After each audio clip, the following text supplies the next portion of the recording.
અમદાવાદમાં ભારે વરસાદ બાદ ઝાડ પડવાની ઘટનાઓ પણ સતત વધી રહી છે, જ્યારે છેલ્લા 24 કલાકમાં શહેરમાં 40 થી વધુ વૃક્ષ ધરાશાયી થયા છે। ત્યારે ડ્રાઇવિંગ સિનેમા પાસે વૃક્ષ પડતા રસ્તો બંધ કરવાની ફરજ પડી છે। ઝાડ પડવાથી વાહન વ્યવહારને પણ અસર પડી છે, ત્યારે તંત્ર દ્વારા કામગીરી શરૂ કરવામાં આવી હતી। વરસાદી માહોલ વચ્ચે નાગરિકોને સાવચેતી રાખવા માટે ન્યૂઝ કેપિટલ પણ સતત અપીલ કરી રહ્યું છે।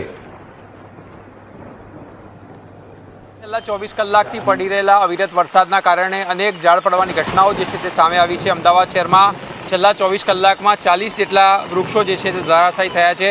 બીજી તરફ વાત કરવામાં આવે તો અમદાવાદના ડ્રાઇવિંગ રોડ ઉપર જે છે તેમાં પણ મસ્ત મોટું ઝાડ જે છે તે પડ્યું છે અને તેના કારણે સમગ્ર રોડ જે છે તે બંધ કરી દેવાની ફરજ પડી છે। તમે જોઈ શકો છો કે ડ્રાઇવિંગ સિનેમાની સામે આ વૃક્ષ જે છે તે ધરાશાયી થયું છે અને અંદાજિત 1 કિલોમીટર રોડ જે છે તે બંધ કરવાની ફરજ પડી છે। ઉલ્લેખનીય છે કે ખાસ કરીને જે રીતે વરસાદ વરસી રહ્યો છે તેના કારણે જમીનમાં પોલાણ સર્જાય છે અને સાથે સાથે પવનની ગતિના કારણે આ ઝાડ જે છે તે પડવાની ઘટનાઓ જે છે તે બનતી હોય છે અને વૃક્ષ પડતા હવે કોર્પોરેટ ટીમ દ્વારા જે છે તેને હટાવવાની કામગીરી શરૂ કરાશે। કેમેરામેન પટેલ સાથે આશુતોષ ઉપાધ્યાય, ન્યૂઝ કેપિટલ, અમદાવાદ।